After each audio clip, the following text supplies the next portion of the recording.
Pakar militer Rusia desak Putin rampungkan rencana serangan nuklir ke NATO.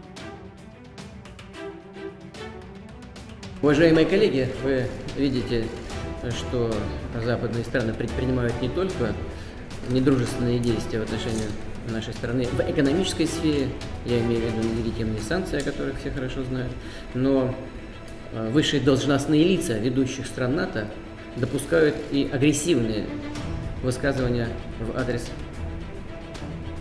нашей страны. Поэтому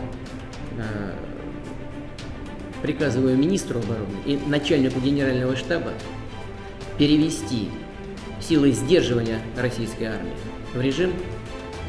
в особый режим несения боевого дежурства. Силовое сдерживание России воспринимается нами в качестве прямой и непосредственной угрозы национальной безопасности, снять которую как раз и призваны юридические соглашения на основе внесенных нами проектов. Повторю, полученные нами от Соединенных Штатов и других и членов НАТО ответы на предложения по гарантиям безопасности, на наш взгляд, не отвечают упомянутым 3 базовым российским требованиям. Что касается того, как Россия будет действовать дальше. По плану. А из чего он будет складываться? Из реальной обстановки на местах. Кто может ответить на то, как она будет складываться в реальной обстановке? Пока никто. Это зависит не только от нас. Но мы намерены и будем стремиться к тому, чтобы договариваться с нашими партнерами по тем вопросам, которые были нами поставлены для их решения дипломатическим путем. Позволю себе только добавить, что по нашим оценкам, то, что происходит на Донбассе сегодня, это и есть геноцид.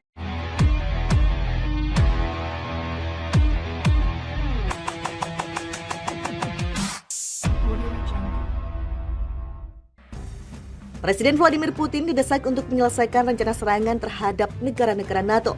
Desakan ini disuarakan jurnalis yang juga pakar militer Rusia, Igor Korotchenko. Dalam sebuah video yang diposting ke Twitter oleh Francis Carr di BBC News, Korotchenko berbicara tentang perang yang sedang berlangsung antara Rusia dan Ukraina di stasiun televisi Channel 1 milik pemerintah Rusia. Kita mungkin menghadapi pemerasan nuklir langsung terhadap Rusia karena senjata nuklir taktis Amerika sekarang terletak di sejumlah pangkalan udara NATO dan format penggunaannya dalam pertempuran membahayakan transfer ke negara-negara NATO dengan kekuatan udara dari bom nuklir modern Amerika yang jatuh bebas untuk menghantam wilayah Rusia, kata Korotchenko. Ternyata waktunya telah tiba bagi kita mungkin. Saya sudah mengatakan ini untuk mengadakan latihan untuk mempraktekkan skenario di mana senjata nuklir taktis Rusia digunakan. Hanya saja ketika kita menghadapi pemerasan nuklir NATO, kita seharusnya tidak berlarian memikirkan bagaimana merespon, kata dia. Saya mengusulkan agar landasan perencanaan nuklir didirikan di bawah Dewan Keamanan Rusia untuk menentukan tujuan dan sasaran kami, termasuk kemungkinan kami harus bereaksi dengan cara ini. Fasilitas infrastruktur penting NATO, yang mana unit dan markas besar mungkin menjadi target serangan karena kami akan segera dikeluarkan dengan ultimatum nuklir langsung oleh aliansi NATO. Imbu Korotchenko yang dilansir Newsweek, Jumat 16 September 2022.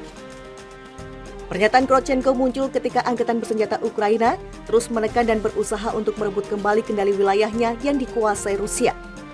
Sementara itu, dalam pembaharuan pertahanan pada hari Kamis, Kementerian Pertahanan Inggris mengatakan pasukan Ukraina terus mengonsolidasikan kendali mereka atas daerah-daerah yang baru dibebaskan di Oblast Kharkiv. Pasukan Rusia sebagian besar telah ditarik dari daerah sebelah barat Sungai Oskil. Pembaruan itu juga mengatakan bahwa pasukan Rusia telah bervariasi dalam penarikan mundur mereka dari daerah yang berbeda, karena beberapa telah dalam keadaan yang relatif baik, sementara yang lain melarikan diri dengan panik, kata kementerian tersebut. Selain komentar yang dibuat oleh Korotchenko, juru bicara Kementerian Luar Negeri Rusia, Maria Zakharova, juga mengkritik Amerika Serikat karena terus mengirim senjata ke Ukraina. AS dan sekutunya telah menjadi kaki tangan dalam kejahatan perang Ukraina, ujarnya. Jika Washington memutuskan untuk memasuk Kiev dengan rudal jarak jauh, itu akan menjadi garis merah dan menjadi pihak langsung dalam konflik.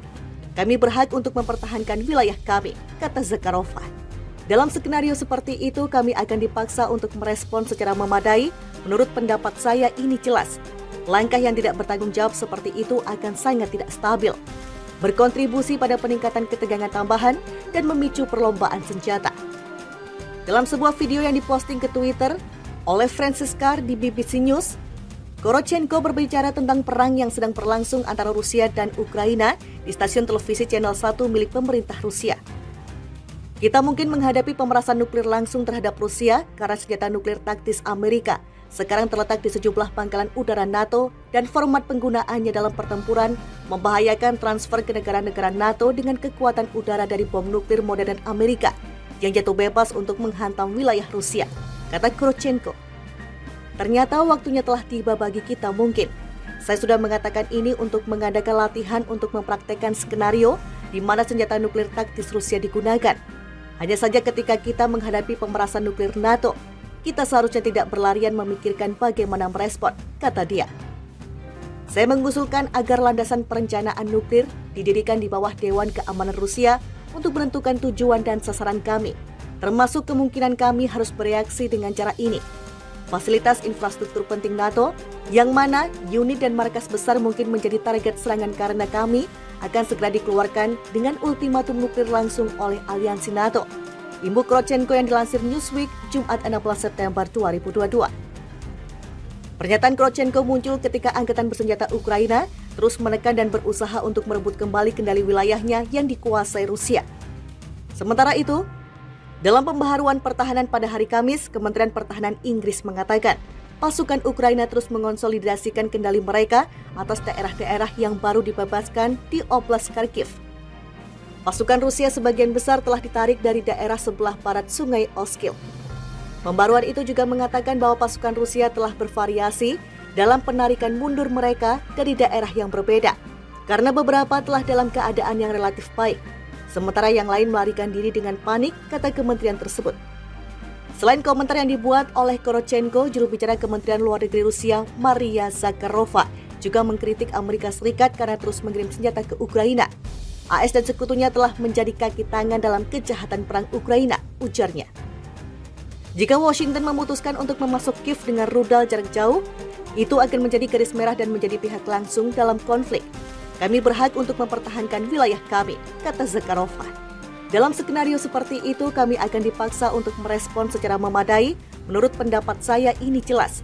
Langkah yang tidak bertanggung jawab seperti itu akan sangat tidak stabil, berkontribusi pada peningkatan ketegangan tambahan dan memicu perlombaan senjata. Selain komentar yang dibuat oleh Korotchenko, juru bicara Kementerian Luar Negeri Rusia, Maria Zakharova, juga mengkritik Amerika Serikat karena terus mengirim senjata ke Ukraina. AS dan sekutunya telah menjadi kaki tangan dalam kejahatan perang Ukraina, ujarnya. Jika Washington memutuskan untuk memasuk Kiev dengan rudal jarak jauh, itu akan menjadi garis merah dan menjadi pihak langsung dalam konflik. Kami berhak untuk mempertahankan wilayah kami, kata Zakharova. Dalam skenario seperti itu, kami akan dipaksa untuk merespon secara memadai. Menurut pendapat saya ini jelas.